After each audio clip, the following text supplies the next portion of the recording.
सर्वांना सप्रेम जय भीम, सप्रेम नमस्कार आणि जय संविधान। आज बुधवार, संविधान अनुच्छेदाच्या विश्लेषणाच्या आजच्या विशेष उपक्रमामध्ये सर्वांचं हार्दिक स्वागत। आज डॉक्टर बाबासाहेब आंबेडकर लिखित भारताच्या संविधानाच्या 395 कोहिनूर हिऱ्यांना समजून घेण्यासाठी आपल्याला त्याग आणि संघर्ष आणि समर्पणातून सिद्ध व्हावं लागेल, तेव्हाच या संविधानाच्या जागृतीचा खऱ्या अर्थाने आविष्कार होईल। आज आपण पाहतोय या डॉक्टर बाबासाहेब आंबेडकरांनी लिहिलेल्या संविधानाच्या माध्यमातून गेल्या 75 वर्षामध्ये जर संविधानातून येथील लायक नसलेल्या नालायक राज्यकर्त्यांनी जर देश चालविला असता 100%, तर निश्चितच आज आमच्यावर जी वेळ आलेली आहे, ज्या पद्धतीनं श्रीलंका जात्यात आहे, त्यानंतर बांगलादेश सुपात आहे आणि नेपाळ आता त्या सुपामध्ये दुसऱ्या नंबरला आहे आणि आपण त्याच्या पाठीमागे आपला देश आहे। निश्चितच ही अवस्था आपल्या देशाला कधीच लाभली नसती जर कदाचित 100% भारताच्या संविधानावरती देश आणि इतर सर्व राज्य चालविले असते। तर आज काय परिस्थिती आपण पाहतोय, दुसऱ्या महायुद्धाच्या नंतर संपूर्ण जग या लोकशाहीवर आरूढ झालेला असताना सुद्धा या ठिकाणी केवळ 75 वर्षाच्या आत बांगलादेशची काय अवस्था होती। गेल्या वर्षी विद्यार्थ्यांनी आंदोलन केलं, बांगलादेशच्या शेख हसीनांना पळून जावं लागलं। आज नेपाळमध्ये काल संसद पेटवली गेली, संसद जाळली, मंत्र्यांना पाठलाग करू करू त्या ठिकाणी फरफटत मारण्यात आलं। नेपाळचा प्रधानमंत्री पळून गेला, वेगवेगळ्या मंत्र्यांना त्यांची घरं जाळण्यात आली। आज जी नेपाळमध्ये परिस्थिती निर्माण झालेली आहे ती फार, कारण कुठल्याही क्रांतीच्या मागे उत्क्रांती होत असते आणि हे उत्क्रांतवाद हळूहळू साचत शेवटी त्याचा स्फोट होतो, क्रांतीच्या रूपाने बाहेर पडते। नेपाळमध्ये अगदी तसंच झालेलं आहे। केवळ समाज प्रसार माध्यमावरती बंदी आणली सरकारने, म्हणजेच मूलभूत हक्कावरती गदा आणली, त्याचे परिणाम युवा पिढीच्या माध्यमातून या नेपाळमध्ये दिसत आहेत। अशी अवस्था आमच्या देशाची जर व्हायची नसेल, देशाची करू द्यायची नसेल, तर या डॉक्टर बाबासाहेब आंबेडकर लिखित भारताच्या संविधानाला आम्हाला समजून घेणं भाग आहे। दुसरा कुठलाही पर्याय नाही। केवळ समजून घेऊन शांत मनोरंजन करून बसण्याची वेळ नाहीये। समजून घेऊन त्यामधून जागृत होऊन त्याचा प्रचार प्रसार करून त्या शिका संघटित आणि संघर्षाच्या माध्यमातून जर यामध्ये आविष्कारिकता केली तरच या भारताच्या संविधानाला या ठिकाणी आपण जतन केल्यासारखं होईल, संरक्षण केल्यासारखं होईल। आणि आमच्या देशातील RSS वादी, मनोवादी कूटनीती षडयंत्रावर षडयंत्र रचून याच डॉक्टर बाबासाहेब आंबेडकर लिखित भारताच्या संविधानाला संपवून टाकण्याचा आटोकाट प्रयत्न करत आहेत। परंतु तुम्ही ऐकणाऱ्यासारखे, मी काही बोलणाऱ्यासारखे, जे काही बोटावर मोजण्या इतके आणि तुम्ही ऐकणारे असंख्य आहात, या सगळ्यांना त्या संविधान विरोधी शक्तीला ती पुढे धजत नाही आणि तिला एक चपराक बसत आहे, केवळ आणि केवळ तुमच्या आमच्या संवादामुळे। माझ्यासारखे जे कोणी असतील, आदरणीय नरेंद्र टकले सर असतील, अशोक वानखेडे सर असतील, दीपक शर्मा साहेब असतील, मोहम्मद प्राचा सर असतील, सुप्रीम कोर्टाचे वकील संघ असेल, म्हणजे जे संविधानवादी आहेत, केवळ या ठिकाणी राजकीय पक्षाचा इथं विषयच नाही, कोणत्याही विरोधी राजकीय पक्षाचा विषय नाही, कारण विरोधी राजकीय पक्ष जे आहेत राज्यातले आणि केंद्रातले, त्यांनाही संविधानाचं घेणं देणं नाही, फक्त त्यांची दुकानदारी बसत आहे म्हणून ते आपल्या संविधानवाद्यांच्या सोबत आहेत। त्यामुळं त्यांचाही या ठिकाणी विषय हा आहे की संविधानाचा मूलभूत अधिकार आम्ही भारताचे लोक या माध्यमातून दिल्यामुळे आम्हाला या संविधानाला समजून घेणं भाग आहे। म्हणून आज आपण आतापर्यंत अनुच्छेद 1 ते 19 पर्यंत आपण समजावून घेतलेला आहे आणि 19व्या अनुच्छेद आपण किती महत्वाचं होतं हे त्यामध्ये समजून घेतलेलं आहे। आज आपण 20 आणि 21 या अनुच्छेदाचा प्रचार आणि या ठिकाणी विश्लेषण करणार आहोत, समजून घेणार आहोत। त्या ठिकाणी आपण समजून घेतलं पाहिजे। 20 अनुच्छेद असा आहे की अपराधाच्या बद्दल दोष सिद्धीबादचे संरक्षण। बघा, अपराध म्हणजे काय? एखादा गुन्हा आणि गुन्हा करणारा अपराधी, या अपराध्याला सुद्धा संरक्षण दिलेले बाबासाहेबांनी या संविधानाच्या माध्यमातून। आपण पाहिलं आपल्यामध्ये गफलत आहे, ते आपलं अज्ञान म्हणा किंवा हतबलतेमुळे अज्ञान आलेलं आहे असं समजा. आपण काय समजतो, भारताचं संविधान म्हणजे आयपीसी सीआरपीसीचे कलम म्हणजे भारताचं संविधान, हे दोन्ही एकच आहे अशा पद्धतीने आपला एक गैरसमज होत असतो. परंतु एक लक्षात घेतलं पाहिजे, भारताच्या संविधानाला आणि मूलभूत अधिकाराला जर संरक्षण करायचं असेल, अंमलबजावणीच्या माध्यमातून संरक्षण करायचं असेल, तर त्यासाठी आयपीसी इंडियन पिनल कोड आणि सीआरपीसी क्रिमिनल प्रोसिजर कोड या माध्यमातून आपल्याला ते त्या ठिकाणी संरक्षण करावं लागतं. म्हणून कोर्टामध्ये असेल, न्यायालयात असेल किंवा पोलीस प्रशासनामध्ये असेल, या ठिकाणी संविधानाच्या माध्यमातून उल्लंघन झालं तर त्या कलमांच्या आयपीसी आणि सीआरपीसीच्या कलमाच्या माध्यमातून या मूलभूत हक्कांचं आणि संविधानाचं संरक्षण होत असतं. हे आपण लक्षात घेतलं पाहिजे, ही गफलत होऊ नये. या 20व्या कलमाच्या 20व्या अनुच्छेदाच्या माध्यमातून डॉक्टर बाबासाहेब आंबेडकरांनी आपल्याला अपराधाबद्दलच्या दोष सिद्धीबाबतचं संरक्षण दिलेलं आहे. ते कसं की एखाद्या व्यक्तीनं अपराध केलेला आहे, गुन्हा केलेला आहे, कुठल्याही प्रकारचा असो, फौजदारीचा किंवा इतर कुठलेही, जर तो अपराध, तो गुन्हा ज्या दिवशी केलेला आहे, ज्या क्षणाला केला आहे, ज्या काळात केलेला आहे, त्या क्षणाला जो कायदा अस्तित्वात होता, बघा समजून घ्या की एखादा गुन्हेगार किंवा अपराधी एखादा गुन्हा किंवा अपराध ज्या क्षणाला करतो, त्या क्षणाला आयपीसी आणि सीआरपीसीच्या माध्यमातून जो कोणता गुन्हा आणि त्याची शिक्षा त्या कलमांतर्गत होते, त्याच कायद्याच्या आणि त्या शिक्षेच्या अंमलबजावणीस तो पात्र असेल. म्हणजे उदाहरण सांगतो, 10 वर्षापूर्वी एखादा गुन्हा केलेला आहे एखाद्या अपराध्याने, 10 वर्षापूर्वी, आणि 10 वर्षानंतर तो पकडला गेलेला आहे.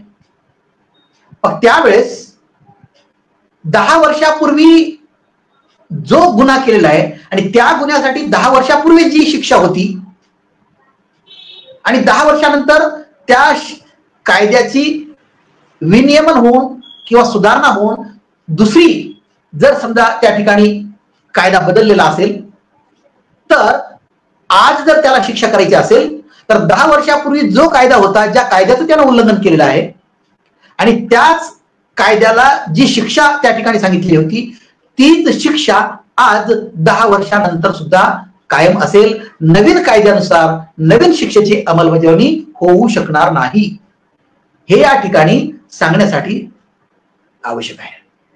म्हणजे थोडक्यात पुन्हा एकदा सांगतो की अपराधी गुन्हेगार जो आहे त्यांनी ज्या काळामध्ये ज्या दिवशी तो गुन्हा केलेला आहे, अपराध केलेला आहे आणि त्या गुन्ह्यासाठी त्या काळामध्ये जी काही शिक्षा होती कायद्याने, त्याच शिक्षेत तो पात्र असेल. नवीन सुधारणामध्ये जर शिक्षा मोठी झालेली असेल, तिला तो पात्र असणार नाही. म्हणून अपराध केलेल्या व्यक्तीसाठी सुद्धा त्या ठिकाणी काय असतं, त्या ठिकाणी संरक्षण मिळतं. हा या 20व्या कलमात अनुच्छेदाचा एक भाग आहे. त्यानंतर दुसरी गोष्ट, एकाच गुन्ह्यासाठी, गुन्हा एकच आहे, अपराधी सुद्धा गुन्हेगार एकच आहे, मग त्या गुन्हेगाराला एकाच गुन्ह्यासाठी 2 वेळेस शिक्षा देऊ शकत नाही, देता येणार नाही. हा गुन्हेगारासाठी, अपराध्यासाठी एक संरक्षणाची बाब आहे. आपण पाहिलेलं, पहा, एक अंधा कानून सिनेमा होता. त्या अंधा कानून सिनेमामध्ये अमिताभ याच्यावरती एका अमरीश पुरीच्या खुनाची, हत्येची त्या ठिकाणी गुन्हा सिद्ध होतो आणि मग त्या गुन्ह्याला अनुसरून त्यावेळेस त्याला ती शिक्षा भोगावी लागते. आणि 10 वर्षानंतर जेव्हा जेलमधून सुटतो, 11 वर्षानंतर, त्यावेळेस तो व्यक्ती त्या ठिकाणी पुन्हा जिवंत दिसतो. मग तो जिवंत दिसलेल्या व्यक्तीला पुन्हा न्यायालयासमोर 11 वर्षापूर्वी ज्यांनी शिक्षा ठोठावली होती त्याच न्यायाधीशासमोर अमिताभ जाऊन तलवारीने त्याच व्यक्तीची हत्या करतो. म्हणजे कायद्याच्या दृष्टिकोनातून तो गुन्हा 2दा झालेला आहे. कायद्याच्या वाटापळवाटा शोधून म्हणा किंवा न्यायाधीशाच्या डोळ्यावर पट्टी असल्यामुळे म्हणा, त्यामुळे त्या ठिकाणी हत्यारा 2 ठिकाणी अमिताभला ठरवलेला आहे. परंतु त्याला 2 वेळ शिक्षा देता येत नाही, हेच या ठिकाणी सांगण्याचं आवश्यक आहे. त्यानंतर पहा, त्याही व्यक्तीला स्वतःच्या विरुद्ध साक्ष देता येत नाही. याचा अर्थ काय की जबरदस्तीनं त्या गुन्हेगाराला, अपराध्याला, त्या आरोपीला त्या गुन्ह्याची कबुली जबरदस्ती पोलीस प्रशासनाला करून घेता येत नाही किंवा कोर्टासमोर सुद्धा हतबलतेनं त्या ठिकाणी कबूल करून घेऊ शकत नाही. हे या ठिकाणी आरोपीच्या बाबतीत आपण या सीआरपीसीच्या अनुच्छेदाच्या माध्यमातून तर आपण आणि या 20व्या अनुच्छेदाच्या माध्यमातून आपण तर पाहणारच आहोत अनुच्छेद 35 पर्यंत. परंतु जशा जशा पद्धतीने आपल्याला विश्लेषण जास्त करता येईल त्या पद्धतीने आपण केलं पाहिजे. दुसरी गोष्ट अशी, एखाद्या व्यक्तीवर गुन्हा दाखल केलेला आहे आणि त्या व्यक्तीला अटक करायची असेल तर त्या व्यक्तीला अटक करण्याच्या अगोदर संबंधित पोलीस शिपायाला किंवा पोलीस कॉन्स्टेबलला, जो कोणी त्याला अटक करायला येईल त्याला त्या पोलिसाला, त्या गुन्हेगाराला लेखी त्याला नोटीस दिली पाहिजे की तुझ्यावरती या पद्धतीनं हा गुन्हा करण्यात आलेला आहे आणि त्यासाठी तुला अटक करण्यात येत आहे. हे अत्यंत आवश्यक आहे पोलीस प्रशासनाला ते सांगणं. आणि मग त्याला अटक केल्याच्या नंतर सीआरपीसीच्या माध्यमातून अटक केल्याच्या नंतर 24 तासाच्या आत, बघा पोलिसांनी ज्या क्षणाला त्या आरोपीला अटक केली आहे त्या अटकेच्या क्षणापासून, वेळेपासून 24 तासाच्या आत, केवळ कोर्टाला जर सुट्टी असेल शनिवार रविवार ती वगळून 24 तासाच्या आत अटक केल्याच्या नंतर न्यायालयासमोर, न्यायदंडाधिकाऱ्यासमोर त्या गुन्हेगाराला हजर करावं लागतं. हा या अपराध्याच्या संरक्षणाबाबतचा हा एक त्या ठिकाणी कायदा आहे. म्हणजेच थोडक्यात सांगायचं असं की आरोपी आणि गुन्हेगार यामध्ये फरक आहे. मुजरिम आणि मुलजिम हिंदी शब्दामध्ये जो फरक आहे तो असा, आरोपी आणि गुन्हेगार. म्हणजे आरोपी कुठपर्यंत आहे, जोपर्यंत त्याच्यावरती गुन्हा दाखल झालेला आहे परंतु आरोप सिद्ध झालेले नाहीत. गुन्हा दाखल झालेला आहे, त्याला अटकही झालेली आहे, परंतु न्यायालयाने त्याला दोषी ठरवलेलं नाही. जोपर्यंत दोषी ठरवत नाही तोपर्यंत तो आरोपी म्हणू शकत नाही, संशयिक आरोपी त्या ठिकाणी म्हणावं लागतं. आणि जेव्हा त्याला कोर्ट शिक्षा करतं त्या क्षणापासून तो गुन्हेगाराची शिक्षा त्याला त्या कायद्याच्या अनुषंगाने जी शिक्षा दिलेली असेल ती भोगावी लागते. म्हणजे कोणत्याही गुन्हेगाराला एवढ्या पद्धतीनं संरक्षण देण्याचं काम डॉक्टर बाबासाहेब आंबेडकरांनी केले. कारण उगीच कुणावरही दोष टाकायचा, कोणालाही अटक करायचं आणि विना जमानतीचं त्याला वर्षानुवर्षे डांबून ठेवायचं, या स्वैराचारी पोलीस प्रशासन आणि न्यायालयाच्या प्रशासनाला अटकाव करण्यासाठीचा हा अशा पद्धतीनं आरोपीला संरक्षणाचा या ठिकाणी बाब दिलेली आहे. आणि दुसरी गोष्ट अशी की आपण पाहतो याही अनुच्छेदाचं उल्लंघन आपण कशा पद्धतीनं गेल्या 75 वर्षामध्ये होतंय याचे अनेक उदाहरणं मी वेगळे सांगण्याची गरज नाहीये. आमच्या मणिपूरमध्ये जवळपास 800 दिवसापासून आजही मणिपूर जळते आहे. ज्या मणिपूरमध्ये लोकसंख्या ही आदिवासींचीच आहे. जे आदिवासी या जगाचाच नव्हे, या देशाचाच नव्हे तर जगाचा मूल निवासी आहे. अशा आदिवासींच्या वरती अन्याय करण्यासाठी तेथील लोकांनी वेगवेगळ्या पद्धतीनं राजकारणाच्या माध्यमातून एकमेकावर अन्याय करतात. गृहयुद्ध जळल्यासारखी परिस्थिती निर्माण झालेली आहे. अशी परिस्थिती असताना सुद्धा आज त्या ठिकाणी किती लोकांना अटक केली आणि किती लोकांना या जवळपास 1.5 वर्षामध्ये, 2 वर्षामध्ये, 2.5 वर्षामध्ये किती लोकांना त्या ठिकाणी अटक केलेली आणि किती लोकांना त्या ठिकाणी शिक्षा केलेली आहे याचा एक विचार आपल्या न्यायालयीन प्रक्रियेनं, पोलीस प्रशासनानं आणि केंद्र सरकारनं आणि स्थानिक त्या राज्य सरकारनं आणि राज्यपालांना विचार केला पाहिजे. आज आमच्या द्रौपदी मुर्मू, माननीय द्रौपदी मुर्मू ह्या आदिवासी आहेत, महिला आहेत, तरी सुद्धा आमचं मणिपूर जे आदिवासीचं राज्य आहे ते 800 दिवसापासून जळतं. यातच सर्व काही आहे. विचार करा, नेपाळची आजची परिस्थिती, त्यानंतर बांगलादेशची गेल्या वर्षीची परिस्थिती, ज्या बांगलादेशच्या राष्ट्राध्यक्ष आमच्या देशात पळून आश्रय घेतला, नेपाळचे प्रधानमंत्री पळून गेले हेलिकॉप्टरनी, त्यांचं मंत्रिमंडळ सगळं मार खात रस्त्यावर फिरते, घरं त्यांची जळालेली, संसदेला आग लावली, इथपर्यंत जर नेपाळ जात असेल, ज्या नेपाळवर इंग्रज सुद्धा राज्य करू शकले नाही, आज त्या ठिकाणी ही अवस्था आहे.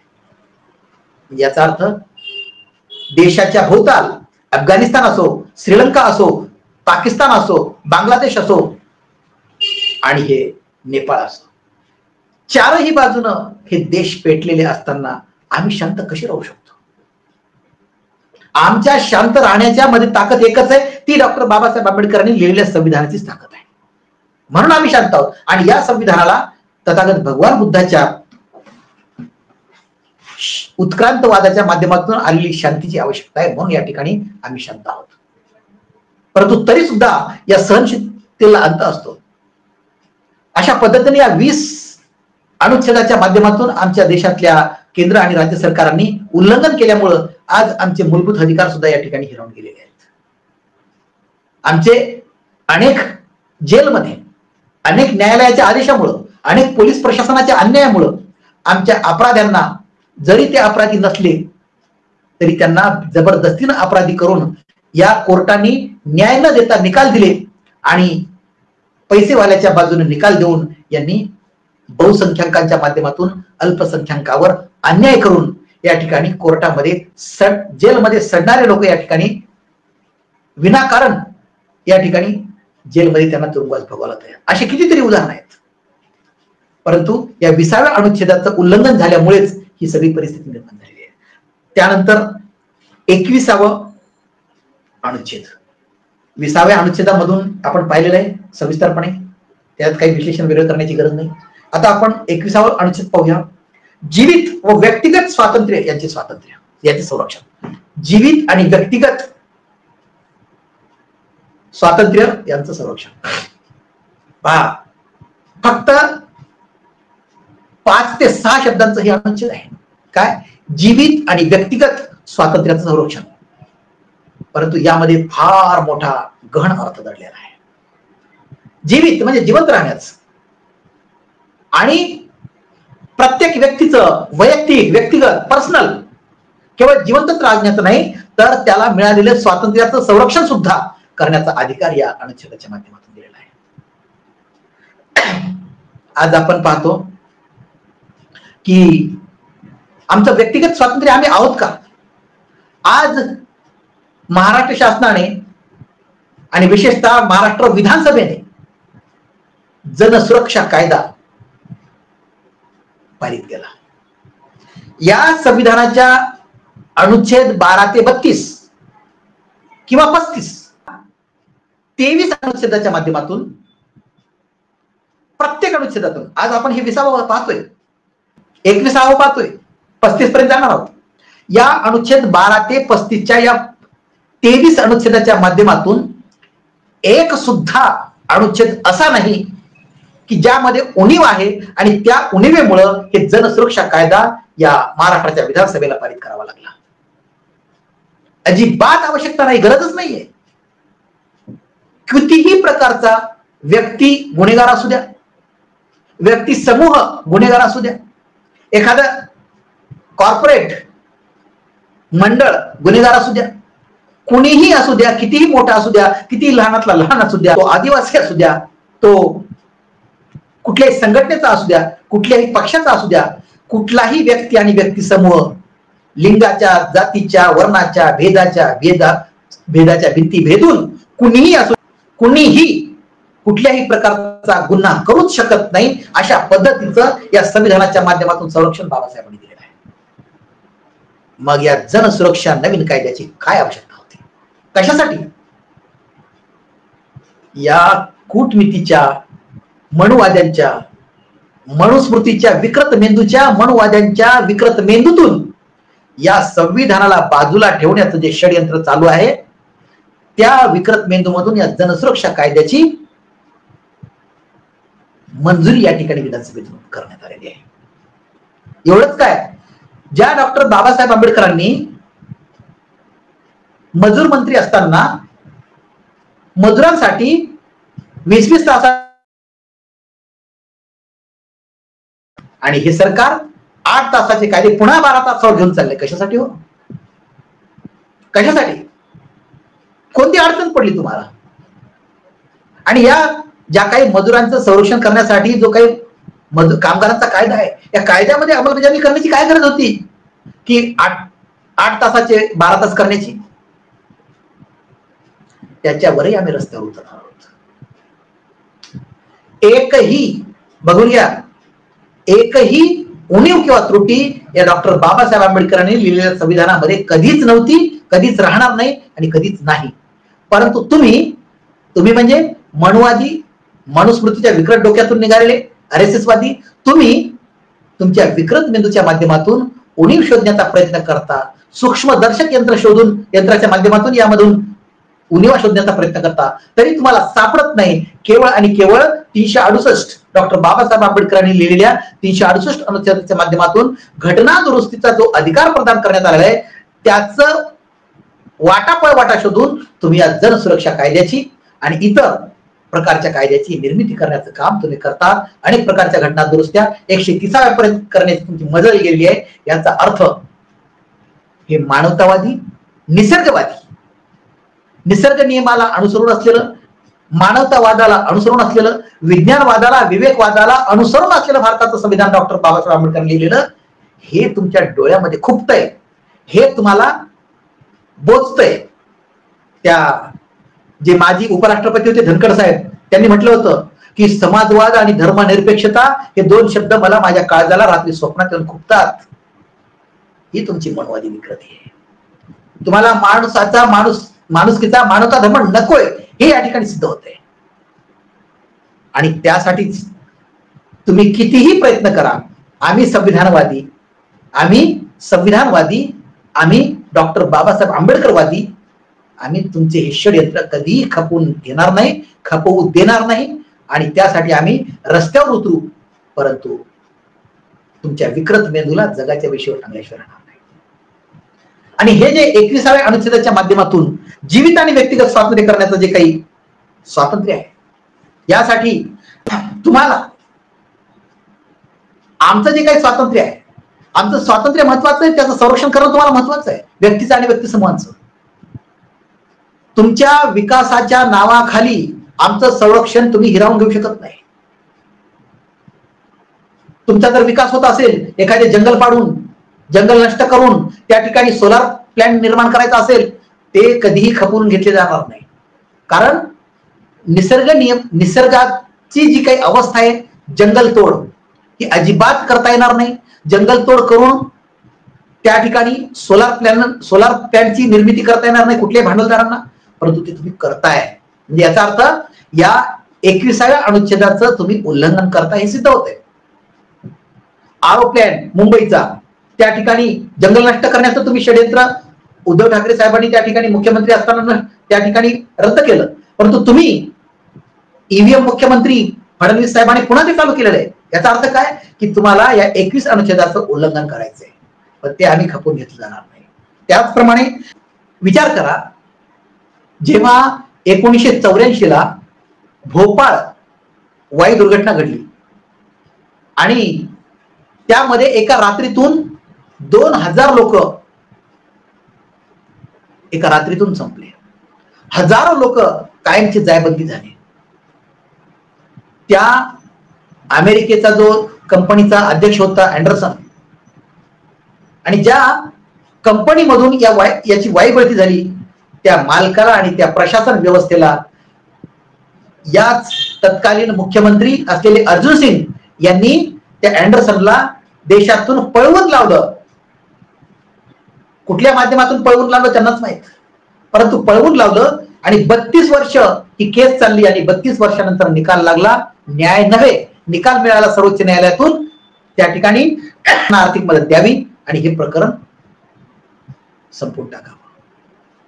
म्हणजे या भोपाळ वायू दुर्घटनेच्या माध्यमातून जे काही सरकार आणि सर्वोच्च न्यायालयाने जे काही या ठिकाणी प्रक्रिया केली, त्या माध्यमातून 21व्या अनुच्छेदाचं उल्लंघन 100% यांनी केलेलं आहे. आमच्या जीविताचं आणि स्वातंत्र्याचं रक्षण या ठिकाणी त्यांनी केलेलं दिसत नाहीये. आणि आजही आमच्या देशात आणि विविध राज्यामध्ये आमच्या जीविताचं आणि व्यक्तिगत स्वातंत्र्याचं संरक्षणाचं हे करू शकत नाहीत, करत नाहीत, हे या ठिकाणी सिद्ध झालेलं आहे. जेव्हा आमच्या छत्रपती संभाजीनगरमध्ये 1-2 महिन्यापूर्वी 2 खून झाले, एक खून झाला, हत्या झाली आणि त्या 2 जणांनी ती हत्या केली होती. पोलीस प्रशासनाने लगेच अटक केली, परंतु त्यांना लेखी नोटीस दिली नव्हती, म्हणून या पळवाटेचा वापर करून समोरच्या वकिलांनी त्यांना जमानत मिळवून दिली. खून झाल्याच्या नंतर, हत्या झाल्याच्या नंतर कमीत कमी 3 महिने त्या ठिकाणी जमानत होत नाही, परंतु पोलिसाच्या एका चुकीमुळे ज्याला अटक करायची त्याला लेखी नोटीस न दिल्यामुळं त्या ठिकाणी त्याला जमानत मिळू शकली. म्हणजे याचा अर्थ या 20व्या अनुच्छेदाचं उल्लंघन येथील पोलीस प्रशासन करतंय, न्यायालय सुद्धा करतंय आणि 21व्या अनुच्छेदाचं उल्लंघन सुद्धा या भोपाळ वाईकोंडाच्या या उदाहरणामधून या ठिकाणी सर्वोच्च न्यायालयाने सुद्धा या अनुच्छेदाचं उल्लंघन केलेलं आहे. केंद्र सरकारने सुद्धा आणि मध्य प्रदेश सरकारने सुद्धा या 21व्या अनुच्छेदाचं उल्लंघन या 1984च्या प्रकरणामधून केलेलं आहे. तुम्ही अशाच पद्धतीनं अनुच्छेदाचं उल्लंघन करत करत हे जर या देशामध्ये अराजकता निर्माण करण्याचा प्रयत्न होत असेल आणि जर झाला तर याला जबाबदार जनता अजिबात नाही. यापुढं आमच्या देशाची अवस्था नेपाळसारखी आणि बांगलादेश सारखी जर झाली इथून पुढं तर याला जबाबदार जनता अजिबात नाही, तर याला जबाबदार कोण आहे? याला जबाबदार आहे केंद्र सरकार जे ईव्हीएम वर निवडून आलं, महाराष्ट्र सरकार आणि इतर सरकारे जे ईव्हीएम वर निवडून आले, आणि त्याचप्रमाणे सर्वोच्च न्यायालय, उच्च न्यायालय, राष्ट्रपती आणि त्यानंतर राज्यपाल, मुख्यमंत्री, प्रधानमंत्री, त्यांचं मंत्रिमंडळ, ही सर्व व्यवस्था या सगळ्यांना कारणीभूत राहणार आहे. आणि म्हणून मी या ठिकाणी पुन्हा एकदा सांगतो की या संविधानाच्या माध्यमातून जे डॉक्टर बाबासाहेब आंबेडकरांनी लिहिलेलं आहे, या संविधानाच्या माध्यमातून जोपर्यंत सर्वसामान्य जनता जागृत होत नाही, समजून घेऊन आणि रस्त्यावर उतरत नाही मूलभूत अधिकाराच्या संरक्षणासाठी, तोपर्यंत ही व्यवस्था आम्हाला वेगवेगळे षडयंत्र वापरून आम्हाला गुलामासारखं वापरण्याचा प्रयत्न करते आणि या गुलामीच्या माध्यमातून आम्हाला मानसिक आणि शारीरिक गुलाम बनवण्यामध्ये यशस्वी होताना दिसत आहे. हे षडयंत्र आपल्याला हाणून पाडायचे असतील तर या संविधानाच्या माध्यमातून जागृत व्हावं लागणार आहे. अशा प्रकारे आज आपण 20 आणि 21 या अनुच्छेदाचं या ठिकाणी आपण विश्लेषण करून समजून घेतलेलं आहे आणि त्या माध्यमातून आपण या 21 अनुच्छेदाच्या माध्यमातून आपल्याला आणखी एक क भाग समजून घ्यायचा आहे. ज्या पद्धतीनं 21वा अनुच्छेद हा आहे की जीवित आणि व्यक्तिगत स्वातंत्र्याचं संरक्षण, जे आता त्या पद्धतीने मी सांगितलं उदाहरण देऊन, त्याच 21 क चा भाग असा आहे की शिक्षणाचा हक्क. शिक्षणाचा हक्क म्हणजे वयाच्या 6 ते 14 वर्ष वयोगटाच्या बालक बालिकांना शिक्षण हे मोफत आणि सक्तीचं केलेलं आहे. त्याचं कारण असं, त्याची अनेक उदाहरणे आहेत, देता येईल, परंतु एक उदाहरण सांगतो. ज्या पद्धतीनं ऍडॉल्फ हिटलरनी वयाच्या 6 ते 14 वर्ष वयोगटाच्या आत आपल्या आईवर झालेल्या व्यभिचाराच्या माध्यमातून, अन्यायाच्या माध्यमातून ज्यांनी अन्याय केला त्यांच्या विरोधामध्ये जी खुन्नस निर्माण झाली यहुदी आणि ज्यू धर्माच्या लोकांच्या विरोधात, या हिटलरमध्ये ज्या यहुदींनी आणि ज्यू धर्माच्या लोकांनी त्याच्या आईवर आणि कुटुंबावर जे काही अत्याचार आणि अन्याय केले त्याच्या विरोधामध्ये जी खुन्नस निर्माण वयाच्या 6 आणि 14 वर्षापर्यंतच या हिटलरच्या मनामध्ये निर्माण झाली, तीच खुन्नस जसा जसा हिटलर मोठा होत गेला तसा तसा या ज्यू धर्माच्या आणि यहुदी लोकांच्या विरोधामध्ये त्याच्या मनामध्ये खुन्नस निर्माण झाली आणि म्हणूनच त्याने, हिटलर हा जर्मनीचा सम्राट झाल्याबरोबर त्याने 65 लाख ज्यू आणि यहुदी लोकांना संपवलेला आहे.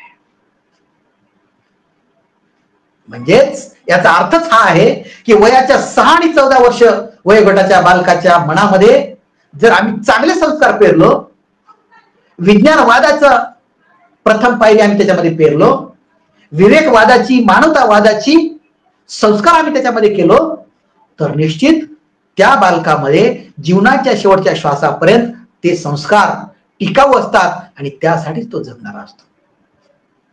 हे संस्कार शिक्षकांनी करावे या 6 ते 14 वर्ष वयोगटाच्या बालकांमध्ये. म्हणून आणि ते संस्कार कसे केले पाहिजे?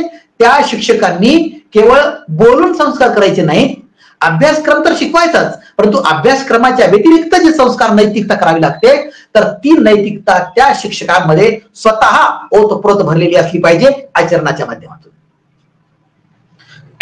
आणि म्हणून यासाठीच या शिक्षकांनी नीतिमत्ता जपली पाहिजे.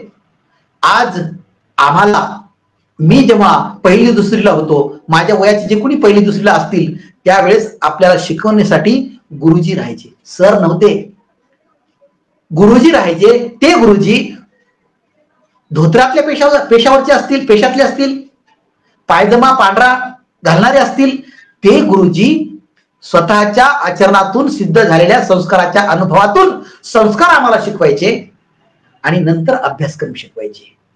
ही जी आमची गुरुजींची पद्धत होती ती पद्धत आज सर या नावामध्ये राहिलेली नाही आहे. म्हणून सर आणि गुरुजीमध्ये हा फरक आहे, हा नेहमी फरक आपण लक्षात घेतला पाहिजे. आणि म्हणूनच डॉक्टर बाबासाहेब आंबेडकरांनी याच शिक्षणाच्या हक्काच्या माध्यमातून या शिक्षकांना, याच प्राध्यापकांना, याच डॉक्टरेट पीएचडी धारक प्राध्यापकांना सर्वात जास्त पगार, वेतन या संविधानाच्या माध्यमातून प्रदान करण्यात आलेले. का? तर यांना सगळ्यात जास्त पगार यासाठी ठेवलेला आहे की त्यांनी त्या पगाराच्या, वेतनाच्या माध्यमातून नैतिकता जास्तीत जास्त जपावी, मुलावर, विद्यार्थ्यावर सुसंस्कार चांगल्या पद्धतीने नैतिकतेने करावे आचरणातून सिद्ध होऊन. म्हणून त्यांच्या अत्यावश्यक गरजा, आवश्यक गरजा, सुखाच्या गरजा, चैनीच्या गरजा भागवण्यासाठी सर्वात जास्त पगार यांना ठेवलेला आहे संविधानाच्या माध्यमातून. आणि म्हणून शिक्षणातूनच तो विद्यार्थी घडला पाहिजे आणि शेवटच्या श्वासापर्यंत त्या नैतिक कर्तव्यातून तो जपला पाहिजे. यासाठीच तर बाबासाहेबांनी शिक्षणाचा हक्क अशा पद्धतीने प्रदान करण्यात आला आहे. परंतु याही अनुच्छेदाचं उल्लंघन अशा पद्धतीने होतंय की आज आमचा शिक्षक, आज आमचा सर, आज आमचा प्राध्यापक आज 1 तारखेची वाट पाहतो चेतकाप्रमाणे, चातकाप्रमाणे, आकाशातल्या चातकाप्रमाणे. आकाशातला चातक जसा पावसाच्या थेंबासाठी तोंड वासून बसतो तसा आमचा आजचा शिक्षक आणि सर आणि प्राध्यापक 1 तारखेच्या पगाराची वाट पाहत बसतो आणि पगाराची वाट पाहून सगळ्या धाब्यावरती यांनी अतिक्रमण केल्यासारखं वागणूक केलेली आहे. याला अपवाद असतील, त्या अपवाद असणाऱ्यांना मी नतमस्तक होईल, परंतु तेही 1, 2, 3% वर गेलेले नाहीयेत. परंतु 95 ते 97% हे सर्व शिक्षक आणि प्राध्यापक हे अनीतीचे एक प्रकारे हे गुन्हेगार आहेत. आणि त्यासाठी आम्ही भारताचे लोक म्हणून स्वतःप्रत अधिनियमित आणि आम्हाला आचरणाचं सिद्ध करावं लागणार आहे. या ठिकाणी डॉक्टर बाबासाहेब आंबेडकर या शिक्षणाच्या हक्काच्या माध्यमातून एक या ठिकाणी मला गोष्ट सांगायची वाटते. एक उदाहरण देतो, अगदी 2 मिनिटाचं उदाहरण आहे, तेवढं उदाहरण देऊन मी सांगतो. थॉमस अल्वा एडिसन ज्यांनी या विजेच्या बल्बचा शोध लावला, जेव्हा ते लहान होते, लहान असताना त्यांच्या आईने त्यांना शाळेमध्ये धाडलं, शाळेत पाठवलं. शाळेत पाठवल्याच्या नंतर त्याच दिवशी संध्याकाळी त्यांचा शिक्षक त्याने एक पत्र लिहिलं आईच्या नावाने आणि ते पत्र त्या मुलाजवळ दिलं आणि ते पत्र घेऊन तो मुलगा संध्याकाळी घरी आला आणि आईला ते पत्र दिलं. आईने ते पत्र वाचवलं आणि रडायला लागली. आई रडायलेलं पाहून बोबड्या बाळाचा तो थॉमस अल्वा एडिसन, लहान बाळ, त्या आईला विचारतो, आई तू का रडतेस? त्यावेळेस आई म्हणते, बाळा तुझ्या शिक्षकांनी असं पत्र दिलंय की त्या पत्रामध्ये असं लिहिलंय की तुमचा मुलगा खूप हुशार आहे, तो खूप टॅलेंटेड आहे आणि त्याच्या टॅलेंटला पुढे घेऊन जाण्यासाठी आमच्याकडे शिक्षक वृंद नाही. तुम्ही मोठ्या शाळेमध्ये, मोठ्या स्कूलमध्ये त्याला टाका, तेव्हा तो आणखी हुशार होईल.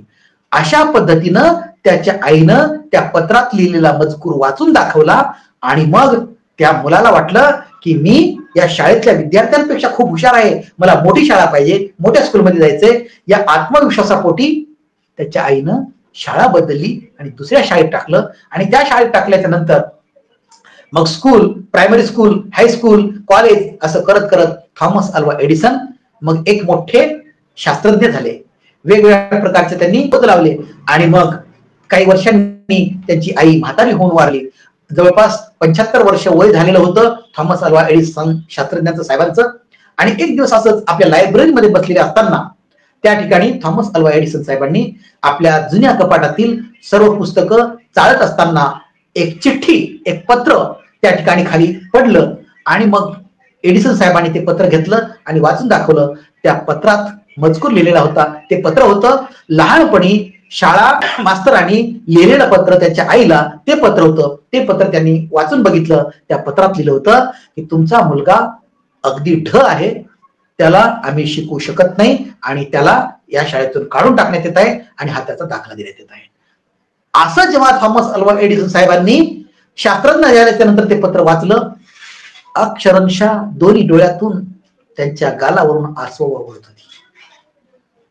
आसू वगळत होती की माझ्या आईनं हे पत्र वाचून मला लहानपणी दाखवलं, परंतु हे वाचलेलं पत्र त्याचा विरुद्ध अर्थ माझ्या आईनं मला सांगितला आणि माझ्यावर सुसंस्कार केले. हे जर मूळ जसच्या तसं पत्र वाचून दाखवलं असतं तर आज माझ्यामध्ये आत्मविश्वास आला नसता, मी शास्त्रज्ञ झालो नसतो, या टंगस्टनचा शोध लावला नसता, मी जागतिक तत्वज्ञ झालो नसतो, शास्त्रज्ञ झालो नसतो. केवळ माझ्या त्या पत्राच्या उलट असलेल्या संस्कारामुळेच आईच्या मी शास्त्रज्ञ होऊ शकलो. म्हणजेच संस्कार आणि शिक्षण हे सर्वात मोठं या ठिकाणी साधन आहे आणि ते प्रथम या जगामध्ये 3 गुरु प्रत्येकाला लाभलेले आहेत. प्रत्येकाला एक, प्रथम आई हा सर्वात मोठा आपला गुरु आहे, जन्म देणारी आई माता. दुसरा गुरु जे 6 ते 14 वर्ष वयोगटामध्ये शिकवणारा असतो शिक्षक, मग तो प्राध्यापक असेल, प्रत्येक जण हा दुसरा गुरु आपला असला पाहिजे. आणि तिसरा आणि शेवटचा गुरु असतो तो म्हणजे अनुभव. अनुभवातून आपण शिक्षण घेऊन आपण जीवनात कसं जगावं आणि त्यासाठी आपल्या महापुरुषांच्या आदर्शांच्या चारित्र्य आणि चरित्राचा अनुभव घेऊन शिकून आपण जर तसं वागलो तर तो अनुभव हा आपला तिसरा गुरु असला पाहिजे.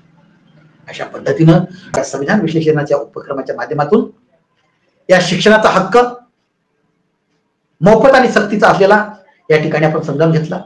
म्हणजेच अनुच्छेद 20 आणि 21 आणि 21 मधला क शिक्षणाचा हक्क हा भाग पण आपण समजावून घेतला. आणि अशा माध्यमातून जर आम्ही पुढे गेलो तर निश्चितच आम्ही संविधानाची जागृती केल्याशिवाय राहणार नाही आणि हे कूटनीतीचे आरएसएसवादी मनुवादी कुसंस्कारित षडयंत्र यांचे जगाच्या रेषेवर टांगल्याशिवाय राहणार नाही. एवढा आत्मविश्वास व्यक्त करतो आणि थांबतो. जय संविधान, जय भारत, धन्यवाद, जय.